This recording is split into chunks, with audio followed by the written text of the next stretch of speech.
Magana jiraate lallabuutti qalama qabadhaati fuula waaqayyotaa warra wangeelicha dhaga'aniif Yesuus Kiristoos jireenya bara baraati. Ameen jedha. Warra wangeelicha dhaga'aniif Yesuus Kiristoos jireenya bara baraati. Haleluuyaa.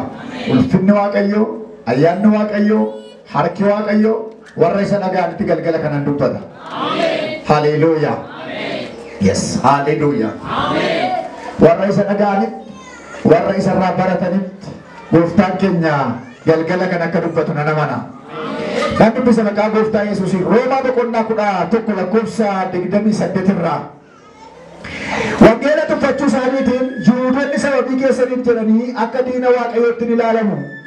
Tu'amuu isaaniitiin garuu sababii abbootaaf jedhanii isa isin argattaniin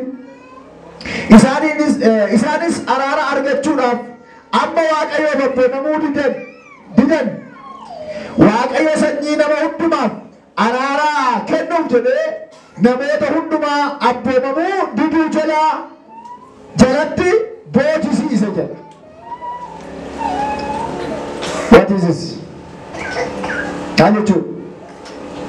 Maanni kun jechi kun maayini?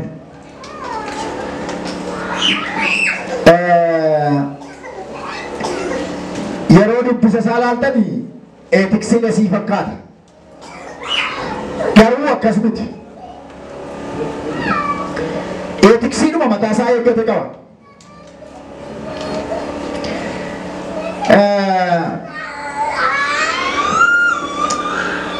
Guyyaarraa kana wajjin kan ilaallu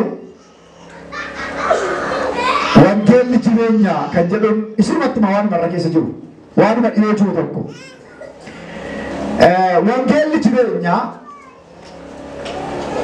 iddoo kanatti dhoksaa wayii tokko argina. Dubbiin waaqayyoo waan hundumaa gochuu danda'u gaafa dubbatu iddoo kanatti warra sababii akkas ta'e gooftaa keenya Yesuus Kiristoosiin kan reebe Yihuudoota keessaayyuu warra beektota macaafaa warra jedhaman kan rukutee beektota macaafaa warra jedhaman kan ajjeesee beektota waaqayyoon maqaa balleessa jedhanii yaadu. Waaqayyoon maqaa balleesse ani ilma waaqayyooti jedhee waaqayyoon maqaa balleessee jedhu hin hinaafuuf waaqayyoo binaanna jedhanii ilma waaqayyoo ajjeesu.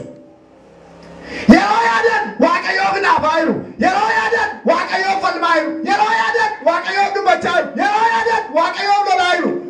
Maqaa waaqayyootu miidhame jechaa jiru. Kan isaan ajjeesaa jiran ilma waaqayyoo, kan isaan reebaa jiran ilma waaqayyoo, kan isaan faddisaa jiran ilma waaqayyoo. Akkasiin ilma waaqayyooti maaliif akka jedhu isinitti fakkaate? Ilma waaqayyooti maaliif jedhe? Namoonni tokko amma isa goyoonfamanii baay'ee Yesuus Kiristoos du'ee du'aan kaane nama biraatu du'aa ka'e. Bakkeedhaa yeroo dhugaa baatan falmii akkasii geggeessu. Namanaa Yoosef hiikkoonni immoo muka sooma miti Yesuus immoo isaan biraa muka soomaan turre sirriidha. Eegaa maal abbaa isaatti ilma waaqayyoo ta'e maal hin jedhamu hafanni babayee aduu kan gaafa sarkaree baaduu kaaneetu warra waaqeffatan warra kiristaanota ta'an malee horma seetanii yaadina. Namoonni baay'een waanuma warri amantii biraa Yesuusitti yaadanii ajjeesa wayii sitti fakkaatu. Amantiin biraa tokkittiin keessa jiru. Tokko. Luboota hangama luboota.